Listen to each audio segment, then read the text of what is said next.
Olá, senhores telespectadores, sejam bem-vindos ao nosso canal Rede Previdência. Se você ainda não é inscrito, inscreva-se, ative o sininho, curta e compartilhe. O canal Rede Previdência coloca mais de 400 vídeos à sua disposição. Hoje teremos um belo programa sob a direção do Dr. Ricardo Souza e os trabalhos técnicos de Ícaro Moreira.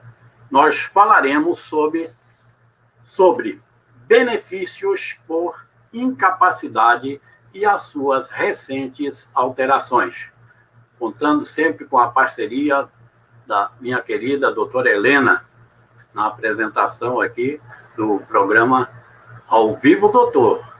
E hoje com dois convidados especialíssimos, o doutor André Bittencourt e a doutora Rita Brito. Mas uma curiosidade, doutor André Bittencourt e doutora Rita, é que me encontrei com um popular e quando ele soube que hoje no programa estariam esses dois competentes profissionais, o popular me passou as seguintes estrofes. São 4 estrofes que dizem assim: fiquei sabendo que a Rede Previdência no exterior foi buscar o afamado Dr. Bittencourt, que em Previdência é primeiro lugar.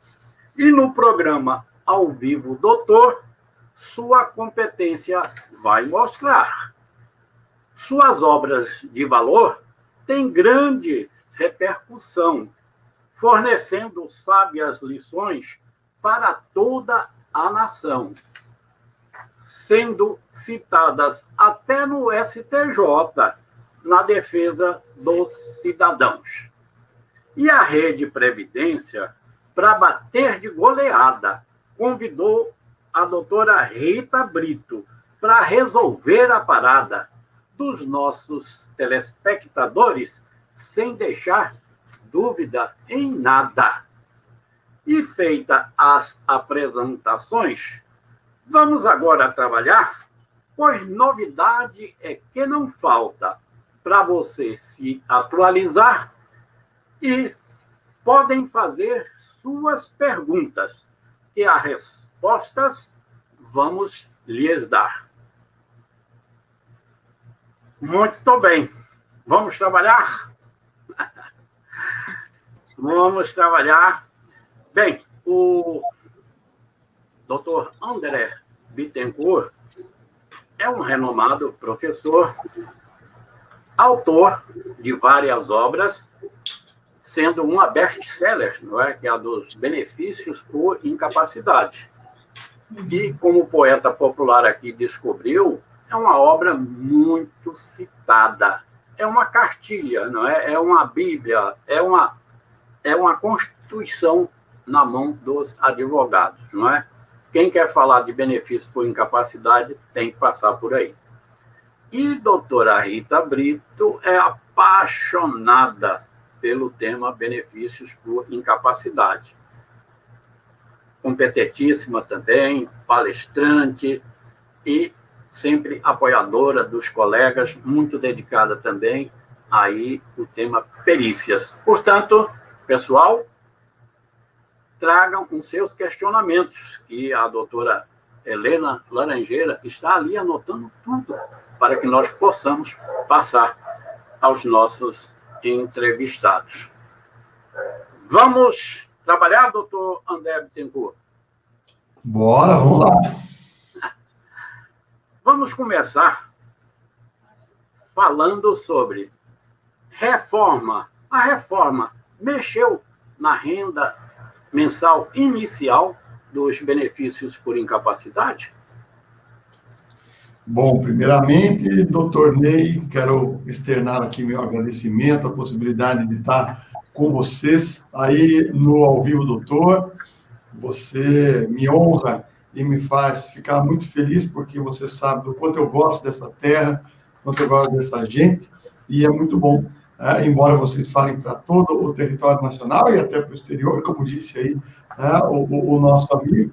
É um prazer sempre estar aí perto de vocês. Você também é uma referência para todos. Espero em breve que a gente possa estar junto aí nas ruas de Olinda, tomando aquela cachaçinha e dando muita risada, né?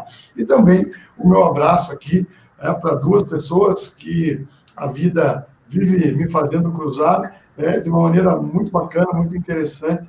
Tanto Rita como Helena passaram aí, né, pela nossa vida acadêmica, e hoje, né, a gente fica muito feliz aí, duas referências também, brilhando a cada dia que passa. Então, isso só pode nos deixar muito felizes. E indo aí para a sua pergunta, mudou, né? A princípio, quando você observava, sobretudo o auxílio-doença, né, que agora se denomina aí incapacidade temporária, parecia que nele não tinham mexido, né? A renda mensal inicial ficaria igual, o valor do benefício igual. Porque quando você vai lá na Constituição, na emenda, a única alteração que você vê efetivamente, no primeiro momento, é na nomenclatura do benefício. E numa questão de estrutura, né, numa topografia, vamos dizer assim, da emenda constitucional, quando se quis alterar o valor, né, de algum cálculo, a forma de algum cálculo, se fez dentro do próprio artigo. E aqui, na incapacidade temporária, não foi feito assim.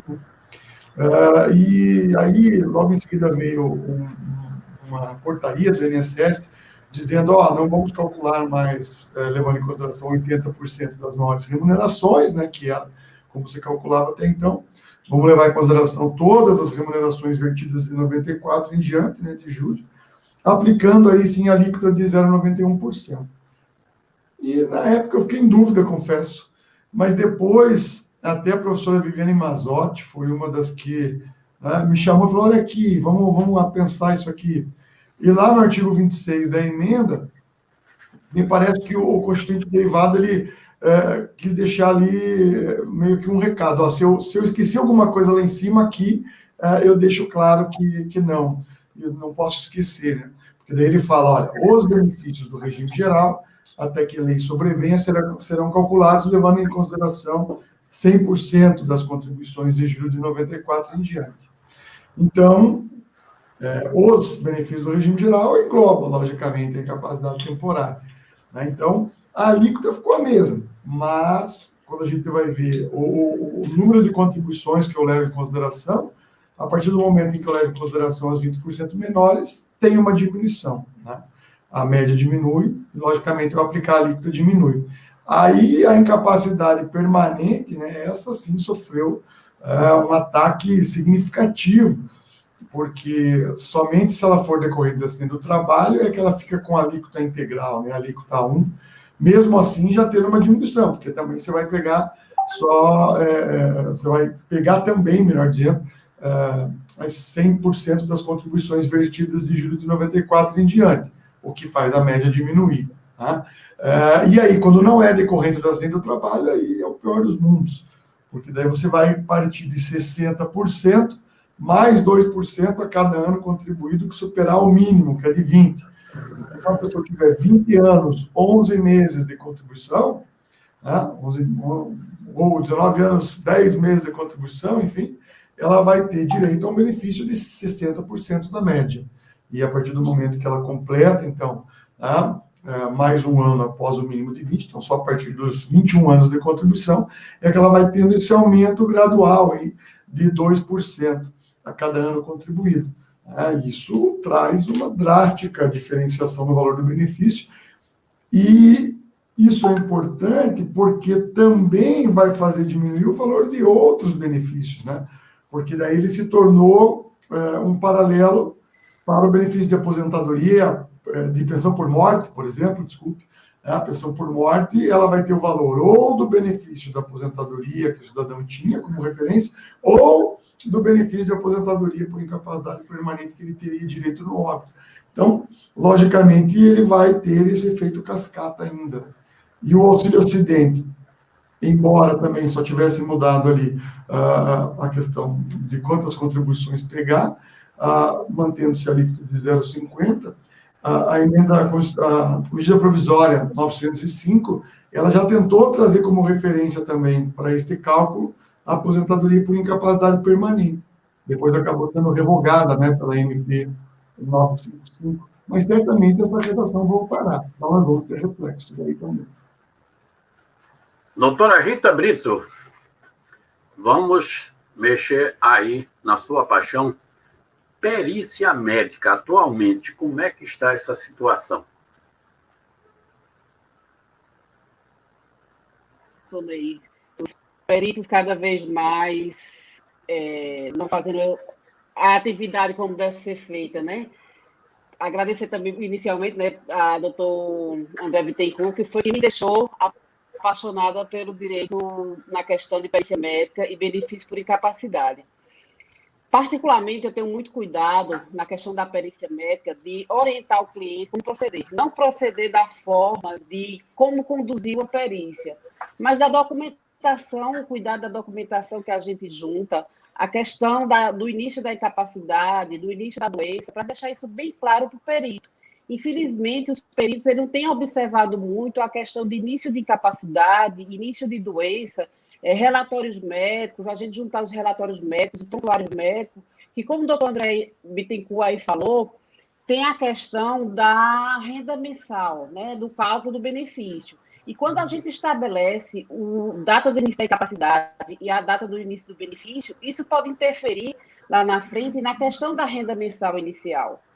Por exemplo, se um trabalhador se afasta da atividade laboral em 2018 e a incapacidade vem, por exemplo, em 2020, pode pegar as últimas contribuições para fazer o cálculo da renda mensal inicial, e se você não deixar bem fixado, bem esclarecido, quando foi a data de afastamento, para pegar esse período base de cálculo, a gente pode ter um problema na renda mensal inicial dessa pessoa. Inclusive, eu queria discutir aqui com o doutor Andrés, como ele falou na questão da revisão, a redação do decreto 3048, com a mudança do decreto agora 10.410, na questão que diz o seguinte, que quando o benefício por incapacidade for cessado e houver um agravamento da patologia, que venha a reabrir esse novo benefício, a renda mensal seria restabelecido o benefício, independentemente do segurado ter voltado a trabalhar. Ou seja, vamos supor que eu me afastei da atividade laboral, meu benefício foi cessado, o benefício foi cessado em dezembro de 2012, ou 2020, e aí eu volto para a atividade, vamos supor que eu trabalho mais 12 meses, meu problema de saúde se agrava, eu volto ao benefício novamente e ter a renda mensal calculada de acordo com o benefício cessado, sem levar em consideração o tempo trabalhado. Para mim, isso afronta a própria Constituição, porque tem a questão da contribuição. Você voltou a trabalhar e contribuiu. Então, teria que verificar essas 12 contribuições, se foram melhores, se teve interferência na renda mensal inicial, que se melhorou, e eu entendo que é um direito do segurado optar pelo melhor benefício. Eu queria até saber, doutor André, sua opinião sobre isso, sobre essa redação. Para mim, essa redação ficou muito prejudicial para o segurado. Doutor André, quer se pronunciar? Realmente, e a Rita, né, com um olhar clínico ali, porque tem passado batido, né, essa redação aí para muitos. E, como ela bem disse, nós temos a regra da contrapartida. Eu já acho, por exemplo, que há um grande problema na regra da contrapartida no que diz respeito ao limitador que há desde a medida provisória 664, né? Que ele não pega, né, em vários casos, todas as contribuições, né, ou as contribuições retidas de julho de 94 em diante. Ele cria um subteto para, se os últimos 12 meses contribuídos derem uma média menor, essa média menor limita o valor do benefício. Aqui já há um problema diante dessa perspectiva da contribuição efetivamente realizada. E você desprezar toda e qualquer contribuição feita, né, nesse intervalo entre um primeiro benefício e um segundo, de igual forma, né, não existe. É contra o princípio constitucional e não existe na lei também um autorizador. E aí seria tanto inconstitucional como ilegal. Doutor André, aí já teríamos 3 limitadores, não é? Quando se toma as 100% das contribuições, no caso agora que Rita falou, por exemplo, não entre as contribuições posteriores, não é? E também no cálculo, aí quando parte aí desses 60%. Então, temos aí 3 limitações, não é verdade? É aquela coisa. A gente, desde 2014, mais efetivamente, a gente vem vendo ali um severo corte, né, nos benefícios por incapacidade. Então, primeiro ali se cria o subteto, né, pela medida provisória 664, depois você vem com essa alteração aí do período básico de cálculo, né, e aí agora essa situação que envolve aí não levar em consideração as contribuições vertidas após a cessação do primeiro benefício, né? Para mim, todas elas afrontam, né? O próprio limitador lá do 664, né? Para mim já traz uma afronta constitucional e faz com que essas pessoas que precisam do benefício no momento em que não podem trabalhar tenham uma redução de renda bastante interessante, né? Uma outra questão também, até aproveitando esse gancho que a Rita deu, na própria questão de atividades concomitantes, né, o decreto 10.410 também vem dizendo na questão da carência, por exemplo, se você pode ter 20 anos de contribuição numa atividade, e aí você começou a desenvolver outra em concomitância. E aí, se você fica incapaz para essa outra, que é a segunda, que você exerce há menos tempo, vai contar para a carência só as dessa atividade que você ficou incapacitado. Daí você vai ter casos aí de pessoas que têm 15, 20 anos de contribuição, já numa outra atividade, já cumpriram carência, já tem uma carga contributiva enorme para o INSS, e aí estão incapazes por uma atividade que elas também exercem e contribuem, e vão ter a impossibilidade de receber o benefício para essa segunda atividade, que também me parece legal. Doutor André, já que você tocou nesse ponto, me chama a atenção o seguinte: nós tivemos 2 belas decisões, uma do STJ e outra do Supremo Tribunal Federal, em relação ao auxílio-doença, justamente para que esse tempo, não é, possa integrar como carência, não é?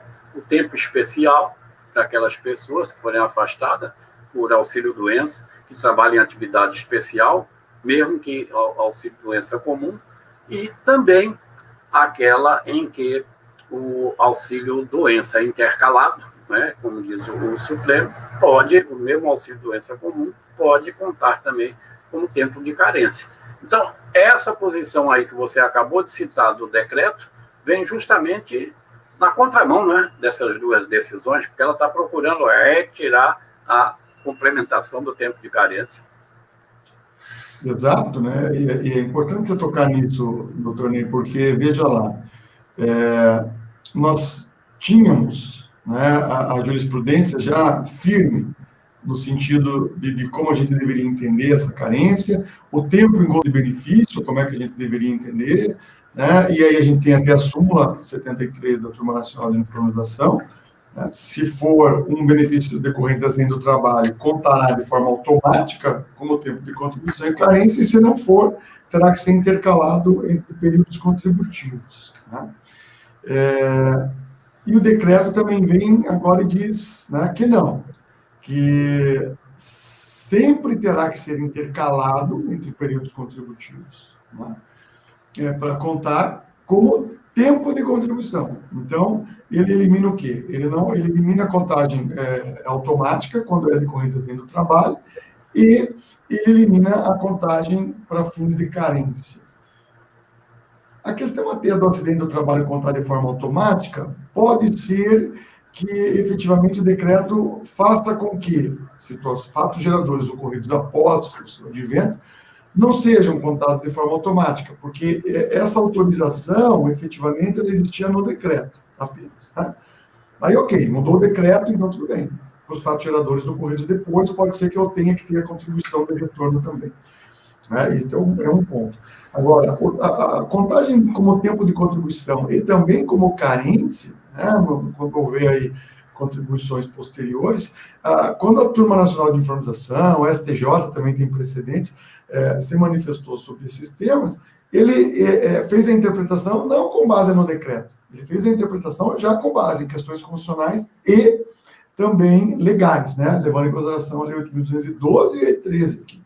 Então, me parece que mudar o decreto nesse ponto não teria o condão de mudar a jurisprudência, né? Porque os precedentes já foram dados interpretando a lei e não o decreto. Tudo bem, se você tivesse interpretado só o decreto, ok, mudou o decreto, aí eu tenho repercussões. E na questão do reconhecimento como especial, né, que você falou aí, o tema 998 do STJ, o decreto também tentou mudar isso, né? Ele vai dizer lá que nunca será contado como tempo especial o período em gozo de benefício por incapacidade. Quando o STJ já disse o contrário, que se você provar que a sua última atividade foi com exposição a agente nocivo, o tempo em gozo de benefício também contaria. E aqui, de igual forma, me parece que o decreto não tem, e aqui a gente vai ter que tomar muito cuidado quando a gente for debater no judiciário, porque o INSS vai querer, certamente, a modificação do entendimento. Mas a gente vai ter que ter muito cuidado nesse debate para demonstrar o quê? Olha, lá no voto do tema 998, se debateu questões que estão na 8.213, que estão na 8.212, não se debateu o decreto, né? Não no sentido de que o decreto é um norte interpretativo aqui.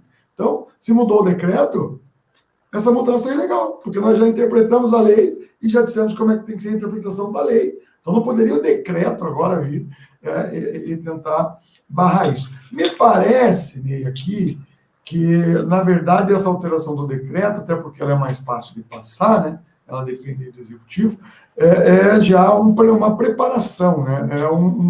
Uma redação daquilo que vão querer colocar depois para votação no Congresso, como alteração da Lei 8.212 e 13, por exemplo. Me parece.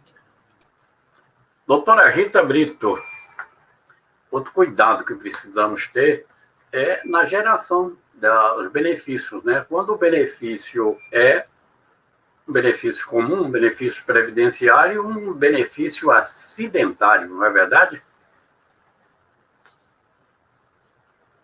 A importância da emissão da CAT, independente se essa emissão seja feita pela empresa ou se pelo próprio médico assistente ou pelo próprio segurado. Porque ali a gente já tem um indício de prova, né? Apesar do decreto dizer que não tem hierarquia entre a emissão de CAT, na prática a gente sabe que existe em tese uma hierarquia, né? O INSS leva mais em consideração quando a CAT é emitida pelo empregador. Mas, na prática atual, a gente tem utilizado muito a CAT emitida pelo médico assistente, pelo próprio segurado, como um indício de prova que aquela patologia ali foi desencadeada pelo acidente de trabalho. É muito importante, inclusive, os exames periódicos, o exame de admissão, o exame de retorno, para a gente demonstrar que essas patologias, quando o segurado iniciou trabalhando, ele não era cometido daquelas patologias. Principalmente utilizar o aspecto epidemiológico, as condições, as normas regulamentadoras de acidente de trabalho, inclusive em razão dessa questão da renda mensal inicial. Antigamente não, há muito tempo, né, antes da reforma, os próprios segurados eles preferiam pedir um benefício de natureza previdenciária em razão da celeridade da justiça, né? E hoje, apesar de ambos ser demorados, mas na justiça comum, na justiça estadual, que é a vara competente para as ações acidentárias, ela tem um pouco mais de ser demorada. Mas, levando em consideração essa renda mensal inicial, que hoje, com essa mudança do acidente de trabalho, bem como as garantias do benefício por incapacidade acidentária, que é a estabilidade do emprego, para os segurados, é o melhor benefício na minha visão atual. Então, por isso que eu sempre bato na tecla da gente ter cuidado na documentação médica e, principalmente, na perícia médica, né? A forma que a gente lidar na perícia médica. Eu tenho passado por algumas problemáticas de, apesar da gente dizer ao cliente que quando for para a perícia médica, preste atenção nas perguntas, porque o que acontece? Às vezes você trabalhou de carteira assinada ou como autônomo, você tem uma profissão. No momento que você vai para o lado pericial, você está sem trabalhar. E, às vezes, o médico pergunta qual a sua atividade? A pessoa diz desempregado. E aí o médico vai levando em consideração a atividade que não era para ser assim, leva em consideração a última atividade desempenhada, mas bota lá, desempregado, bota dona de casa, e não avalia a incapacidade para a última atividade desempenhada. E aí a gente tem que bater sempre na tecla de impugnar o laudo, pedir para o perito esclarecer sobre a última atividade, se ele tinha condições ou não. Só que, infelizmente, os peritos eles são mesmo resistentes e os juízes, na maioria deles, apesar do laudo médico, o juiz não ser vinculado a eles, na prática a gente vê muita vinculação da forma que o laudo pericial vem, mesmo precário. Então, a gente tem que ter muito esse cuidado de verificar, de orientar o cliente, de informar qual a sua atividade, deixar bem claro para o perito como era a sua atividade desempenhada, para verificar essa incapacidade. Inclusive, queria deixar dar um destaque aqui para o doutor André Bittencourt comentar também sobre uma mudança que trouxe, trazida pelo decreto, é a questão da atividade concomitante. Porque antes, a atividade concomitante, quando você estava incapaz para uma atividade, desempenhava 2 atividades, ficava incapaz para uma, você podia se afastar de uma atividade e continuar trabalhando na outra, e o cálculo da renda mensal inicial ser feito da forma que era o auxílio. E aí o decreto traz a mudança, dizendo que se você se afastar de uma atividade, o valor do benefício pode ficar inferior ao salário mínimo. Isso aí, para mim, está totalmente inconstitucional, porque não deixa de ser uma substituição da remuneração. O segurado vai ter uma implicação na sua manutenção. Muito bem. Você está no canal Rede Previdência, no programa Ao Vivo Doutor, hoje contando com as presenças do doutor André Bittencourt e da nossa doutora Rita Brito e da nossa doutora Helena Laranjeira. Queremos lhe ouvir, doutora Helena Laranjeira. Boa noite, tudo bem? Gostaria de saudar o doutor André Bittencourt, que foi meu professor na pós-graduação, como ele havia falado, nos cruzamos algumas vezes, como ele bem disse. E da mesma forma como a doutora Rita colocou, é uma das inspirações que a gente tem para trabalhar bem o benefício por incapacidade. A obra dele é realmente maravilhosa, eu li tanto para peça quanto para a questão de confecção de artigo. É uma referência, assim, não precisa balançar a cabeça em negativa, não, senhor, que é sim, é o nosso manual de benefício por incapacidade. Para mim, foi uma das melhores obras que eu li sobre o assunto. Só da doutora Rita dizer que eu também compartilho da mesma paixão pelos benefícios por incapacidade, gosto muito de estudá-los e trabalhar bem nos processos administrativos, né, e judiciais. E aproveitar aqui também para fazer uma saudação especial ao professor André Vasconcelos. Ele está nos assistindo e muitos alunos dele aqui também, dando boa noite, dizendo que são alunos do professor e que estão aqui nos observando, nos assistindo e acompanhando nossos temas, né? Eu tenho 2 questões. A primeira seria para a doutora Rita, com relação agora ao retorno, né, dos pedidos de benefício por incapacidade com apresentação de atestado, né, no meu INSS. Como é que ela vê, como é que vai funcionar, como é que está a situação, porque na minha realidade aqui o que eu tenho, que me aconteceu em muitos casos de clientes que não tiveram nem sequer respostas dos benefícios do ano passado, ainda estão pendentes, e vai retornar, né, essa forma de pedido, de requerimento do benefício, e como enxerga, como é que a doutora enxerga que isso vai funcionar, se vai funcionar, como é que vai ser, explicar direitinho para o pessoal, né, como é que vai ser esse pedido em 2021. E para o professor André Bittencourt, eu já fiz essa pergunta aqui no programa. Doutora Helena, vamos fazer o seguinte, vamos ouvir a doutora, depois a gente passa para o doutor André Bittencourt, pode ser? Claro. Por favor, doutora Rita. Em tese, a demora ela é muito significativa, né? É muito difícil você estar precisando do benefício por incapacidade e você ter que esperar uma perícia presencial, que a demora, apesar de estar acontecendo em alguns casos, mas a demora. Eu vejo que, em parte, como um ponto positivo, porque você, pelo menos, tem a chance de pedir o benefício e de ser concedido. A questão do atestado médico é um ponto super importante, né, que tem as regras para ser pedidas, né, tem que estar legível, com CID, o tempo necessário de repouso de afastamento da atividade. E aí depende muito da análise também do servidor. Eu tive um caso recente agora que o laudo médico estava anexado no processo administrativo de todas as formas requeridas pelo INSS. E mesmo assim o benefício foi indeferido, informando que não tinha um prazo estabelecido, apesar de estar tendo um laudo pedindo 120 dias. A problemática que eu vejo é quando a demora do prazo. Por exemplo, você junta um atestado pedindo 120 dias e passa os 120 dias e você não tem resposta. Muitos casos, os segurados esperam. Outro problema também que eu vejo é na questão do próprio judiciário, que tem exigido, pelo menos aqui em Pernambuco, não sei nos outros estados como está acontecendo, que eles têm pedido o indeferimento do benefício. Não nos casos que está aguardando perícia, né? Quando a gente junta que está aguardando perícia, que passou do prazo de concessão, de análise, eles têm deixado como requerimento tácito.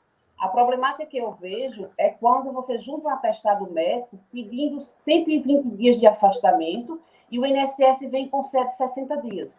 Para mim, está comprovado um indeferimento parcial. Ou seja, se o médico assistente te pede para se afastar durante 120 dias e o INSS te concede 60 dias, ele deixou de conceder o período total pedido, está faltando 4 meses. Isso aí, para mim, já existe um indeferimento parcial e pode ser pedido, sim, judicialmente, que seja avaliado esses meses restantes. Só que a problemática daqui do estado de Pernambuco é qualquer pedido que você vê, o despacho parece que vem automático, junto-se o indeferimento. Então, a gente tem que começar a trabalhar desde a peça inicial e os segurados comecem a procurar os advogados que sejam especialistas, principalmente para pedir o processo administrativo.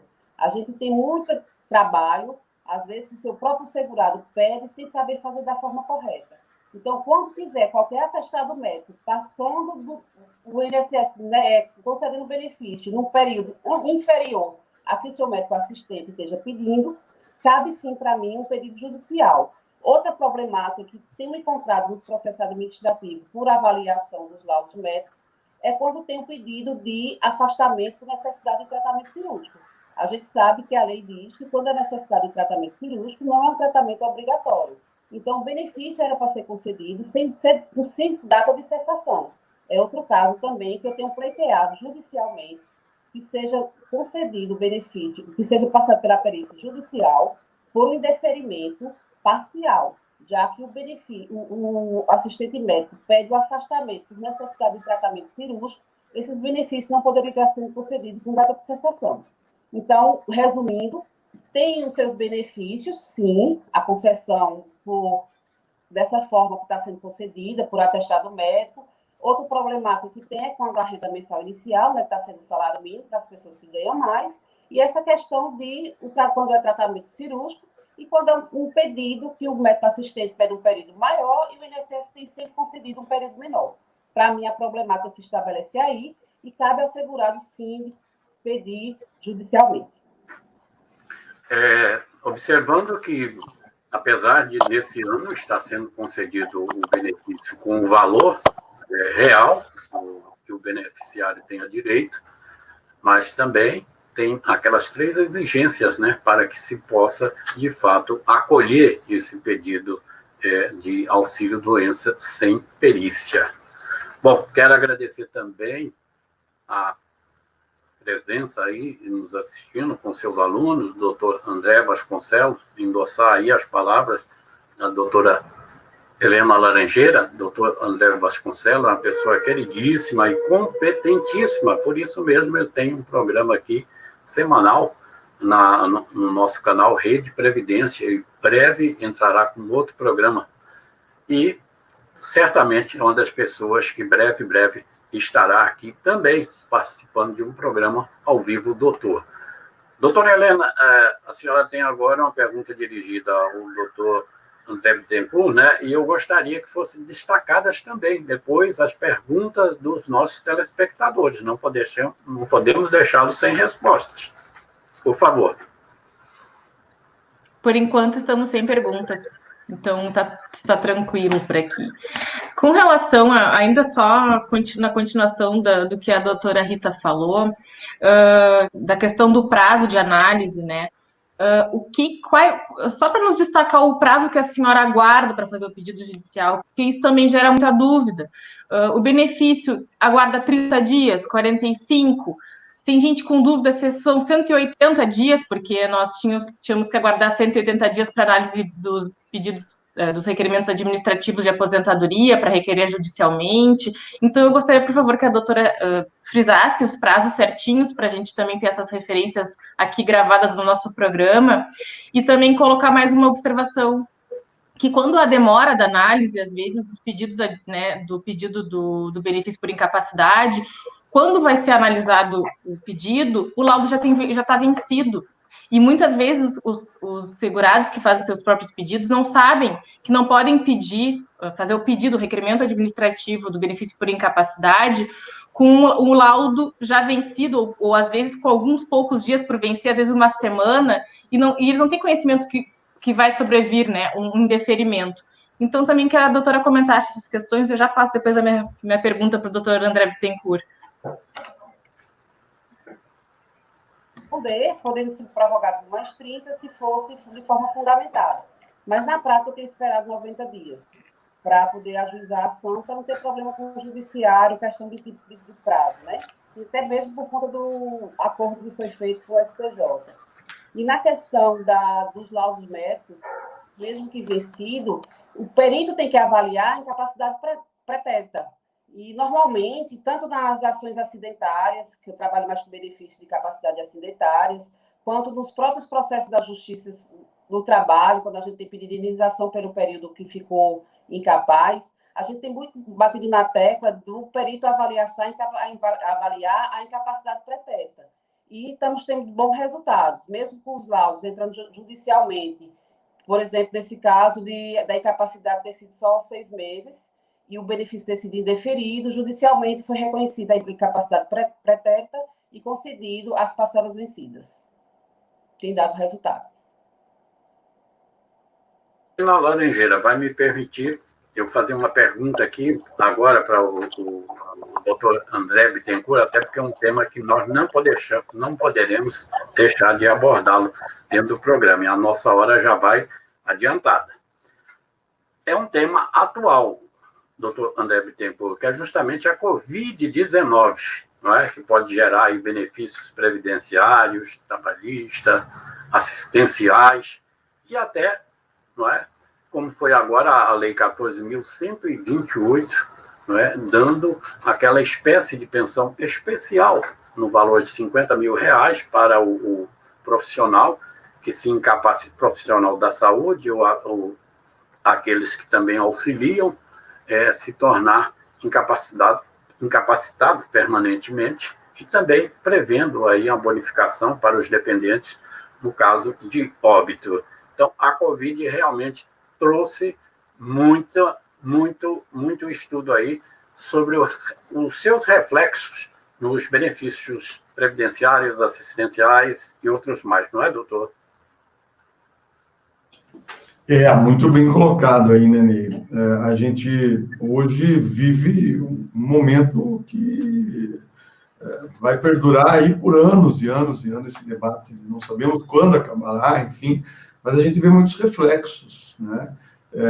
E assim, às vezes a gente ouve coisas, né, sobre a Covid e tal, e lida com ela sem ter a real noção, né, dessas situações. E às vezes quando você tem contato com profissionais de saúde, você acaba tendo uma outra percepção. Me lembro, fim de semana agora, nós estávamos conversando com um vizinho, que é médico, e que justamente faz o controle das vagas aqui no estado do Paraná.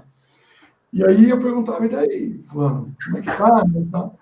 Ele dizia, olha, foi me explicando ali, disse, no hospital tal, fim de semana, liberou 12 vagas. Mas aí eu vou te explicar essa liberação que foi. Não foi gente que teve alta, foi gente que morreu. Então, só nesses hospitais, no fim de semana, só nesse hospital específico, nesse fim de semana morreu 12 pessoas. E aí a gente para, né, para ver aquele ponto de vista que às vezes a gente não para ver quando vê na TV, né? Ah, por que liberou vaga? Né? É porque as pessoas ficaram bem, foram para casa? Não, porque de repente elas morreram. E dentre essas pessoas que morreram, poderia estar um profissional da saúde que está aí nesse enfrentamento. E muitas pessoas vão sair do Covid com sequelas, né? Com situações bastante graves. E algumas delas vão aparecer desde o primeiro momento e outras tantas vão começar a aparecer mais efetivamente daqui a um momento. Então, assim, a gente está vivendo hoje uma determinada situação, onde pessoas estão lá internadas e podem, então, ter direito a benefício enquanto estiverem lá. Pessoas que vão falecer e que daí vai ter que se verificar como é que vai ficar a questão do pensionamento, e aí, em especial, os profissionais de saúde que ficarem sequelados, incapacitados ou que vierem a morrer, vão ter, de repente, direito ao recebimento de um valor diferenciado por conta de todo esse enfrentamento. Eu já ouvi de alguns, mas isso é um absurdo, né? Por que vai ter essa diferenciação para eles? Isso, às vezes, me causa um pouco de espécie, né? Um pouco de falta do princípio da alteridade, né? De pensar no outro. Geralmente, isso vem daquelas pessoas que também acham um absurdo elas não poderem comprar a vacina delas, né? Porque, de repente, elas não entendem o que o SUS faz e que, se ela pudesse comprar, o SUS não conseguiria e a pessoa pobre teria mais dificuldade para ter acesso, né? Enfim, e é lógico que, de repente, né, dentro do princípio da solidariedade, essas pessoas que estão na linha de frente no combate, se forem vitimadas, têm que ter direito a um benefício diferenciado, né? E se a gente for olhar ao longo da história do Brasil, nós tivemos vários benefícios diferenciados ofertados para algumas pessoas que eram vítimas de determinadas situações, como foi o caso da talidomida, como foi o caso do Zika vírus, né? E agora nós estamos tendo a situação aí do Covid. E aqui a gente vai ter que ter muita atenção também no futuro, porque certamente a gente vai ter um enfrentamento daqui a algum tempo de uma sequela decorrente do Covid, por exemplo, e aí a pessoa pegou Covid no momento em que ela não tinha qualidade de segurado, né, por exemplo. Mas ela se restabelece, mas ela fica com sequelas. E essas sequelas vêm a incapacitar. Certamente virá um debate lá, mas isso aqui é pré-existente, né? O cara pegou Covid lá, não, 2020, né? E agora ele está querendo benefício, lá em 2020 ele não tinha qualidade de segurado. Bom, mas as sequelas incapacitantes ocorreram quando, efetivamente? Então, a gente vai ter que estar muito atento com isso, porque não é porque pegou Covid que ficou incapacitado, né? Pode ser que sim, a gente tem visto, infelizmente, algumas pessoas que saem altamente debilitadas, né? Outras não, outras parece que está tudo bem, e depois aí tem casos, né, a medicina mostrando, depois de 8 meses, 10 meses, insuficiência cardíaca, insuficiência renal, né? Aí a gente vai ter que estar atento a todas essas situações, porque nós estamos passando por essa transformação. Então a gente vai ter que entender o contexto em que a gente está vivendo, como trabalhar com isso, para que as coisas fiquem bem definidas no momento seguinte, né? Senão, as coisas podem acabar saindo dos trilhos. Com relação ainda à Covid, é importante destacar que o Supremo Tribunal Federal reconheceu, não é, a possibilidade de classificá-la como um acidente de trabalho. Isso tem uma importância muito grande, correto? Sim, e você sabe, doutor Nick, isso é um ponto que ainda me deixa confuso, porque, vamos lá, como eu vou conseguir provar efetivamente que a pessoa pegou Covid em decorrência do trabalho, né? É tão tênue essa linha, porque você pode ter uma pessoa que tinha todo um cuidado da empresa e tal, e de repente ela pegou porque ela não cumpriu a restrição de frequentar determinados lugares, né, e tal. E aí, isso vai poder ser caracterizado, de repente, como acidente do trabalho. Os contornos disso, né, doutor Ney, e o senhor, que tem uma base enorme aí nas lides trabalhistas, sabe, de repente, definir até melhor do que eu. Este é o ponto que hoje ainda me causa um pouquinho de dificuldade, sabe? Que contornos nós vamos dar isso, como é que nós vamos caracterizar isso, como é que o judiciário vai entender isso, se pegou Covid e tal, e era economicamente ativo na época, tinha um vínculo, então vai ser um acidente de trabalho, ou ele vai me deixar fazer a prova contrária, nós vamos presumir isso como acidentário. E, por exemplo, eu sei de empresas, né, e eu como empregador tive esse cuidado, né, no escritório. Tem gente que trabalha comigo que eu não vejo há 1 ano e meio, não vejo olho no olho, né? A pessoa está trabalhando em casa, desde então, né? Em casa mesmo, né? Nós ficamos 1 ano praticamente, né? Até mês passado, por uma opção daí dela. A pessoa que nos auxilia em casa, nós voltamos lá na década de 70, o senhor vai lembrar disso, mas as empregadas domésticas, elas dormiam em casa, né? E a gente entrou num consenso, olha, ela era grupo de risco, né? E então, o que é melhor? Não, olha, eu prefiro, né? Eu não quero perder meu emprego, né? Eu sei que é dificuldade, eu conversei com meu marido, e eu fico dormindo aqui e eu vou para casa nos fins de semana. E aí, nós íamos levar em casa, na sexta-feira de tarde, na segunda-feira de manhã, íamos buscá-la, passava a semana em casa, né? Então, como é que vai ser isso, né? Pegou Covid dentro de uma empresa, de uma situação dessa, onde houve todo um cuidado, vai caracterizar? Não vai caracterizar? Confesso que isso ainda me perturba um pouco, né? Como é que vai ser enfrentado isso no judiciário? Quando se fala em prova, o caminho realmente fica difícil. É um caminho muito inseguro. E eu peguei Covid, não faço a menor ideia aonde e como. Pois é. Doutora Helena Laranjeira, por favor. Tornei nesta... Está me ouvindo agora? Bom, eu vou engatar minha pergunta na sua, doutor, porque acho que a questão do Covid realmente é um tema bem mais... Está em alta, assim, e eu vejo muita dúvida com relação a quem é grupo de risco e versus benefício por incapacidade. Porque, assim, ó, muitas pessoas têm recorrido a mim, por exemplo, como profissional, porque os médicos dizem a eles que eles são grupo de risco em função de N fatores, ou é gravidez, ou é hipertensão, diabetes, enfim, outros que vão acabar surgindo aí ainda. E a dúvida que fica é, quem tem que afastar é o empregador, e ele tem que flexibilizar as normas de, enfim, ou o local de trabalho, ou a função durante a pandemia, ou se isso seria causa de benefício por incapacidade. Então, eu gostaria que o doutor André Bittencourt respondesse essa questão, já que a minha dúvida eu vou deixar para no final sobrar um tempinho. E só mais uma coisa que um telespectador perguntou também, doutor Ney, sobre a questão da visão monocular. Isso também é outra questão que vem surgindo muito, que é a questão que o pessoal está perguntando aqui sobre a questão da aposentadoria por invalidez e benefício assistencial para pessoas que possuem uma visão monocular. A visão monocular, por si só, ela não gera incapacidade, né? A gente tem esse conhecimento. Mas quando é que ela vai, então, gerar um benefício por incapacidade permanente, ou um benefício por incapacidade temporária, ou até um benefício assistencial? Também ali, sempre, né, direto no ponto. Helena, complicado, né?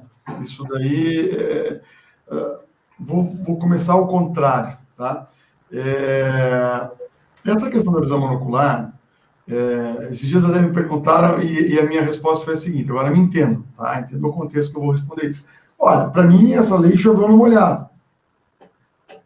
Por quê? Você é contra, né, a defesa do direito dessas pessoas? Não, pelo contrário, quem me conhece sabe que não. Mas por que eu digo que é chovendo molhado? Porque, na verdade, ela veio disciplinar uma questão que está dentro do conceito de deficiência. Então, é a mesma coisa que eu tivesse uma lei lá para garantir o direito do benefício de aposentadoria antecipada à pessoa que de repente, teve uma mutilação e perdeu um pé. Veja, quando a gente vai no conceito do que é deficiente, né, que vem lá da Convenção de Nova York, e depois a gente vem para desdobrar isso em benefícios, aí a gente vai ver qual é o benefício que garante direito aos deficientes. Então, se essa questão aqui é uma questão de deficiência, eu vou enquadrar lá no benefício assistencial ao deficiente, eu vou enquadrar na aposentadoria especial do deficiente. Então, esse ponto tem que ficar muito claro, porque tem muita gente que daí está pegando essa informação, como colocou a Helena ali, e aí está trabalhando com que ideia? Então ele... Como é que eu vou fazer para garantir a aposentadoria por invalidez dele? Veja, ele pode não ser inválido.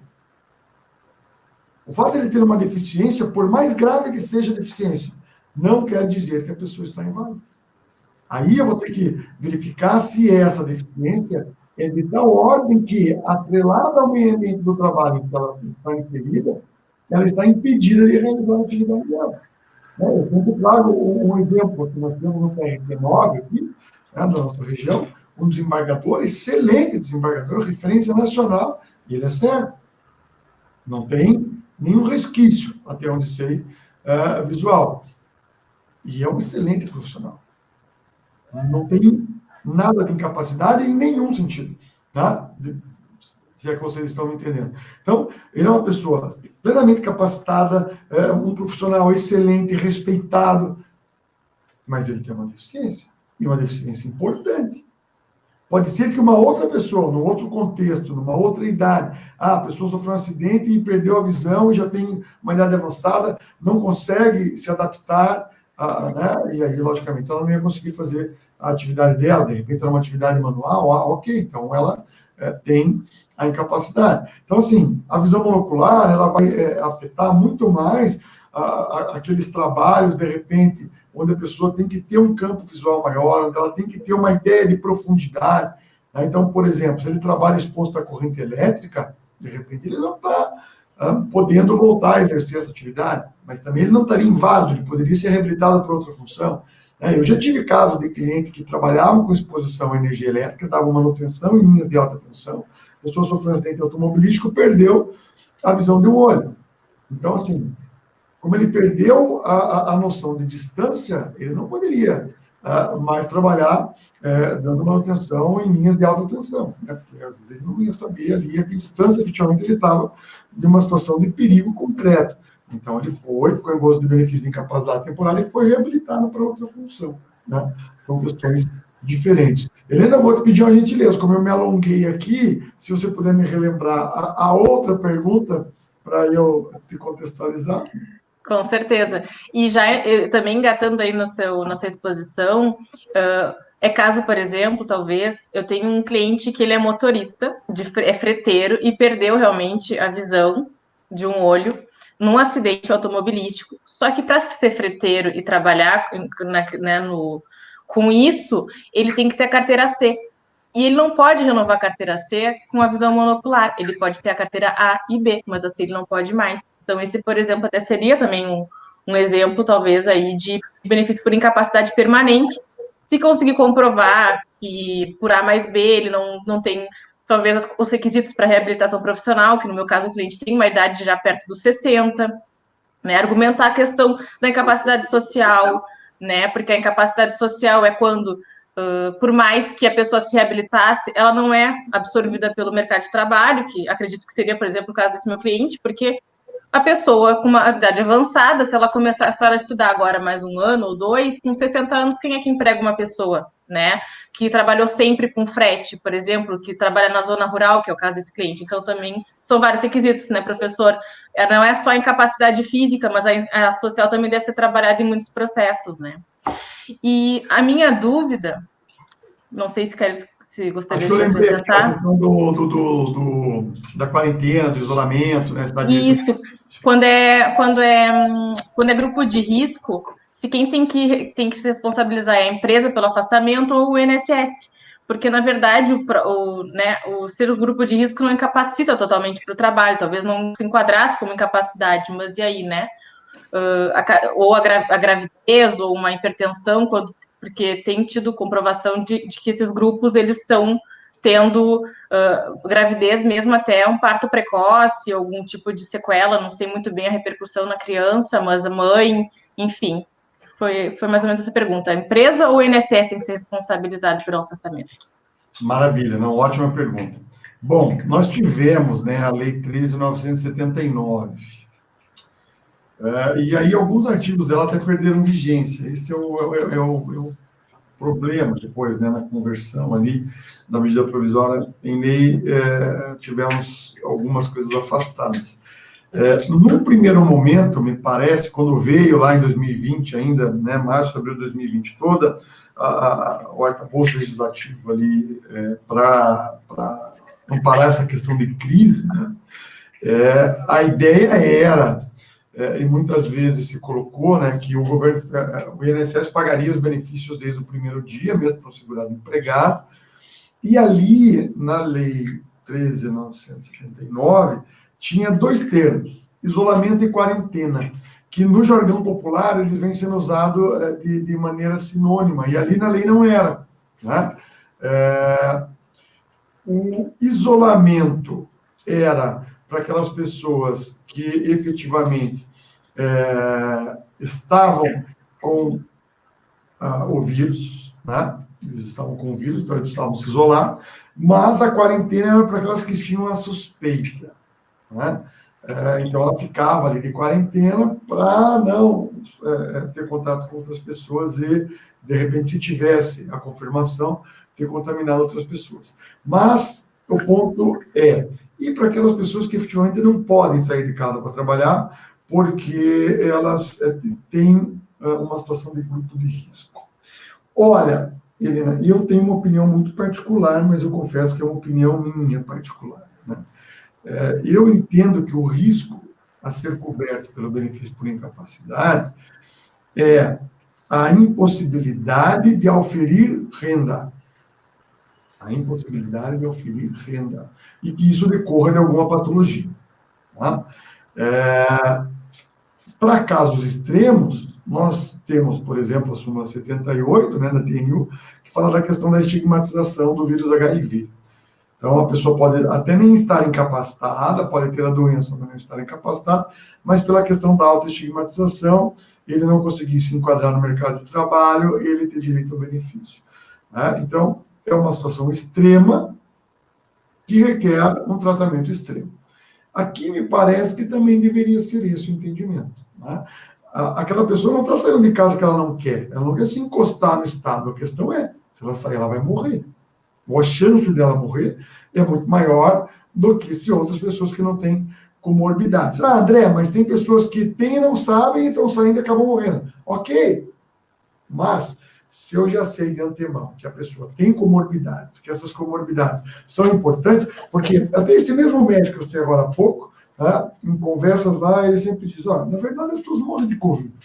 As pessoas morrem pelas comorbidades que elas têm, que são potencializadas pelo vírus. E me parece que é efetivamente isso que está acontecendo. Né? Então, se eu tenho a Constituição garantindo o direito à saúde, e aí a saúde até dentro de um aspecto preventivo, porque se a gente for ver o próprio Conselho Federal de Medicina, quando você pega lá, por exemplo, a resolução 1448 de 98, né, ele vai dizer lá que, na dúvida, o médico perito tem que concluir pelo afastamento. Para quê? Para não colocar aquela pessoa numa situação de risco que possa agravar o seu quadro de saúde. Né? Então, dentro desta perspectiva toda, me parece que sim, essas pessoas tinham que ter o direito de ficar, se não conseguem. Agora, de novo, vai ser a questão de prova, como a gente falou agora há pouco aí, o doutor Ney bem frisou. Porque eu vou ter pessoas que têm comorbidades que conseguem trabalhar em casa, que podem fazer um home office. Né? Outras não. Né? Outras atividades ela vai ter que efetivamente estar lá prestando no local de trabalho. E aí me parece que para essas sim eu tenho que falar aí na confissão do benefício. Doutora Rita Brito, Parece que a senhora tem uma preocupação aí, ou seja, classifica como muito importante, e eu concordo, com o ASO, não é? E com os exames de retorno, é verdade? Isso. Tem essa grande preocupação, né? Porque o próprio exame de admissão, né? Quando a gente faz o pedido de admissão, já fica na nota do empregado, quase tem. O exame de retorno, para verificar se existe realmente capacidade, até por questão do limbo, né? Quando o empregado volta, o INSS dá alta, o próprio empregador diz que não está apto. Então, sempre exige, quando o segurado volta de alta para o INSS, que a empresa não aceita, seja dado o ASO, dizendo a inaptidão. Tanto para o retorno, para quando ficar garantido junto da empresa, né? Que a empresa que deixou ele no limbo. Até mesmo porque, se judicialmente a gente perdeu o benefício, tem com a questão trabalhista, que a empresa está o trabalho se o ASO, a questão dos exames tem que estar atento. E quanto a essa questão aí que o doutor André estava falando, do Covid, eu queria deixar destacado essa questão do INSS, da obrigação do INSS conceder o benefício de ofício. Até o próprio decreto diz que o médico perito federal vai ter acesso ao quadro do SUS. Apesar de deixar lá que é por autorização do segurado, quando tem um exame COVID, o internamento da pessoa, que a pessoa está lá, internado, capacitado, ou mesmo na UTI, eu entendo que o INSS deveria conceder esse benefício de ofício. E a gente tem que começar a fazer que essa lei, que é fora de verdade, né? Não você só pegar o benefício na teoria e não deixar que isso aconteça na prática. Até nesses casos de falecimento, que as pessoas têm 3 meses lá, eu entendo que o benefício teria que ser e o independente teria o direito a receber esse período de capacidade. O próprio segurado saindo desde a data do internamento. Né? A gente tem que buscar esse direito, buscar fazer isso valer. Porque, em tese, na prática, na verdade, o INSS não tem concedido benefício. Mesmo também nas questões do CAC, que bateu muito nessa questão de quando a empresa comunica o acidente de trabalho, para a data do início do benefício e a data da comunicação, que o INSS já precisa da lei de capacidade da pessoa. Doutor André Bittencourt, para nós que já vamos aí estourando o tempo, mas eu sei que você não poderia deixar de falar nos acidentes de trabalho, né? Que pode ser um campo muito bom a ser explorado, verdade? Na verdade, eu sempre digo, né, que o arquivo morto de um escritório trabalhista, na verdade, ele seria o sonho de um bom advogado previdenciário, né? Porque ali você tem uma série de situações que são enquadradas e que, às vezes, por desconhecimento do advogado trabalhista das repercussões previdenciárias, acabam se perdendo, né? Sobretudo no que diz respeito ao auxílio-acidente. O auxílio-acidente, eu sempre digo que ele é muito mal aplicado, né? Já na esfera administrativa, e depois muitos advogados também acabavam esquecendo, né? Brigavam muito pelo auxílio-doença, pela aposentadoria por invalidez, e esqueciam, efetivamente, do auxílio-acidente. Né? Então, ultimamente isso vem mudando, né? Embora haja muito campo para a questão acidentária dentro do INSS, e até nessa atuação de ofício, que a Rita bem falou, porque muitas vezes o juiz do trabalho, ele caracteriza o acidente, ele manda emitir a carta, ele oficia o INSS, e aí lá no artigo 76 do decreto 3.048 vai dizer que o INSS tinha o dever de ofício de atuar e chamar esse cara para perícia, não chama.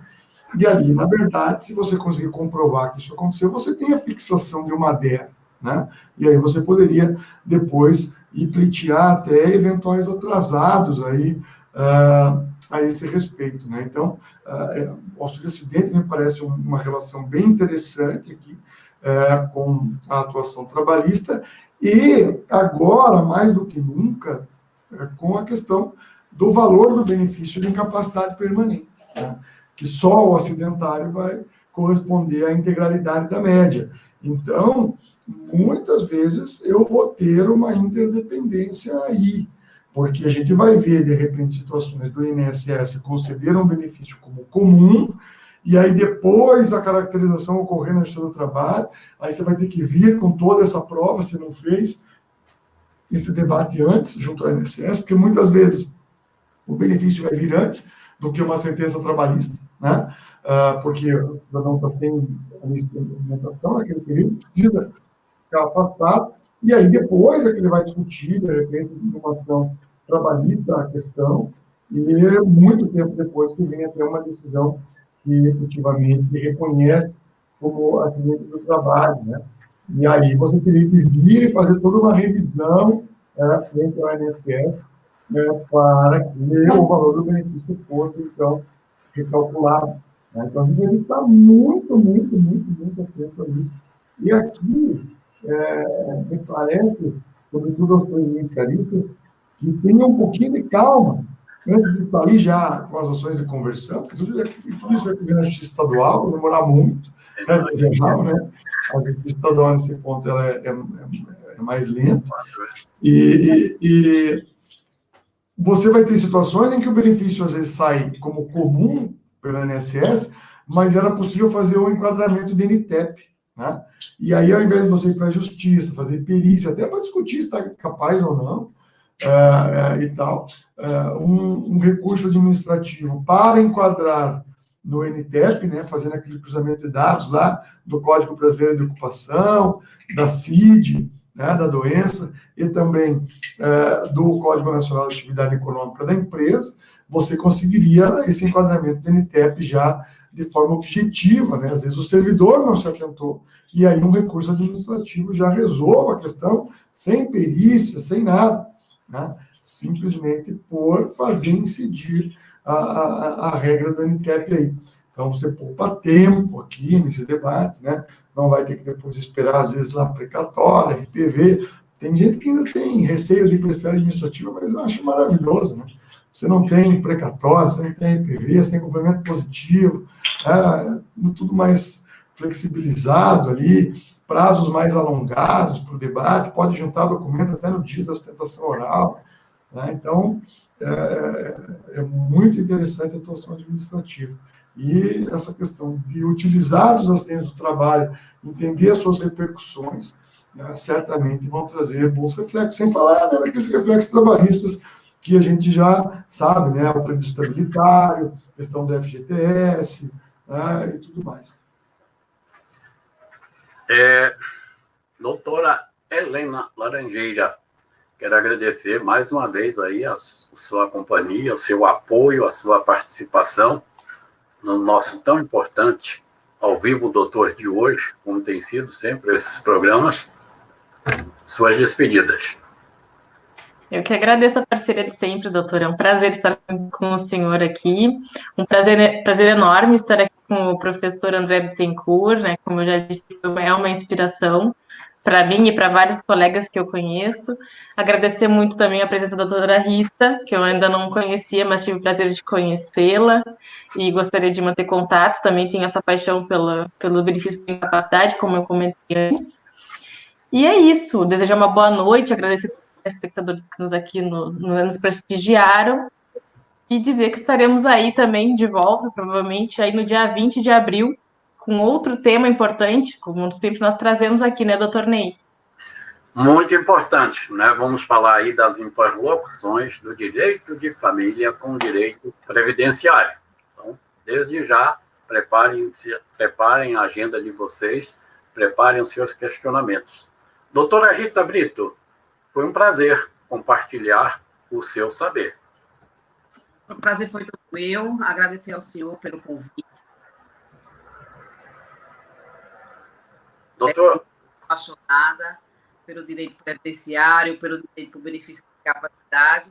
E só lembrando, deixar um registro, quando o doutor André falou do auxílio acidente, a questão do cumprimento da cota de deficientes, né? Quando a gente consegue o auxílio acidente, é muito importante na empresa para cumprir essa cota de deficiente. A gente tem conseguido reintegrar as pessoas ao trabalho por falta de cumprimento da demissão sem contratar outra pessoa nas mesmas condições. a cota e nem fazer a demissão da forma correta, faça essa reintegração. Então, foi um prazer imenso para vocês compartilhar. A Helena, também quero manter contato contigo. Foi um prazer lhe conhecer. A doutora Ney me estima. Eu estava dizendo à minha irmã, quando o senhor me convidou, que me senti muito grata. Eu não sei se eu já lhe confessei isso, mas quando eu vim estudar em Recife, eu escutava muito pelo rádio, né? E aí eu disse, um dia eu vou estagiar no escritório desse advogado. Não tive o prazer de estagiar lá, mas tenho o prazer de conhecer, de já ter participado com o senhor. Com esse saber que você tem, com a clientela que você tem, por favor, vá lá para o meu escritório, lá. Doutor André Bittencourt, que prazer estar com você, essa pessoa simpaticíssima e que, além de distribuir aí os seus belos conhecimentos, ainda deu uma boa dica aí no final de como ganhar dinheiro, não é verdade? Olha, doutor Ney, ganhar dinheiro faz parte da vida, né? Então, se a gente puder atrelar, né, o profissionalismo a ganhar dinheiro não é pecado, né? Tem gente que acha que é pecado, mas não é pecado, não. Bom, Ney, eu vou te chamar de Ney, né? Porque você sabe que eu não preciso lhe chamar de doutor nem de senhor para você saber do respeito que tenho por ti, da admiração.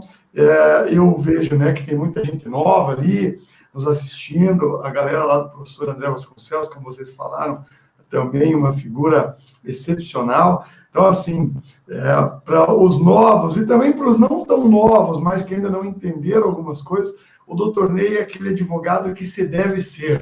Né? Se você um dia quer ter a imagem de um advogado que você quer ser, o doutor Ney certamente faz esse papel. Né? Aquele advogado estudioso, combativo, mas que não perde nunca a sua simpatia, sua harmonia, o seu sorriso, a vontade de ajudar os outros, de estar com os outros, e além de ser alguém respeitadíssimo, não só pelos magistrados, como também pelos pares, pelos advogados. Então, quando veio o teu convite, tanto que quando você tentou falar comigo por telefone, depois você me mandou uma mensagem, e ele falou, preciso falar com você, tem um pedido ali fazer. Eu falei, não, você não tem um pedido, eu não quero nem saber o que é, mas eu já estou dizendo que eu vou, né?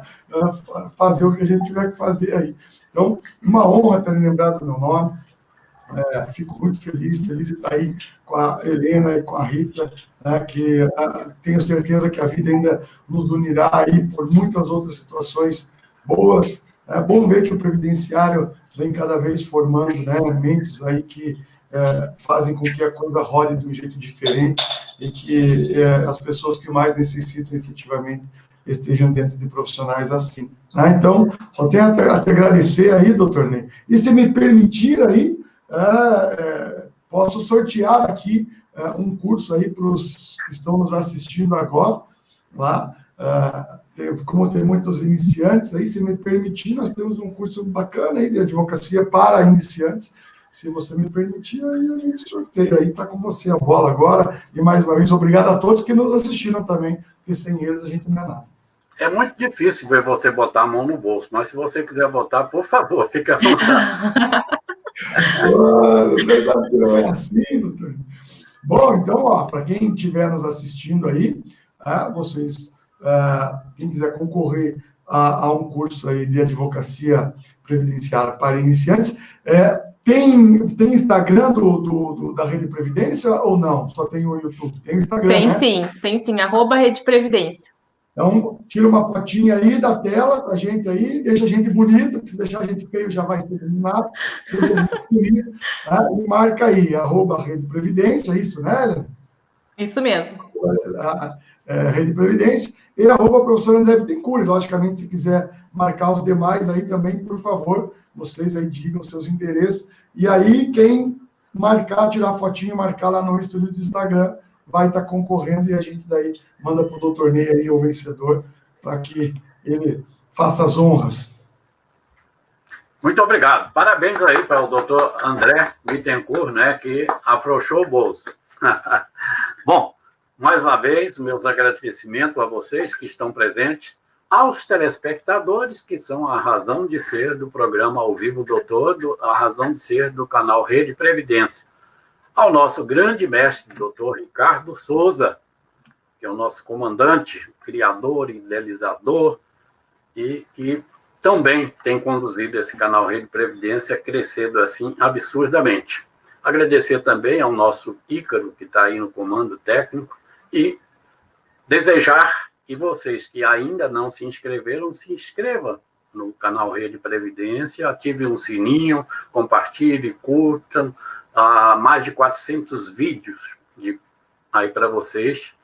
Lembrando que no dia 20 estaremos aqui novamente com o programa Ao Vivo Doutor e trazendo interlocuções do direito de família com o direito previdenciário. A todos, até breve.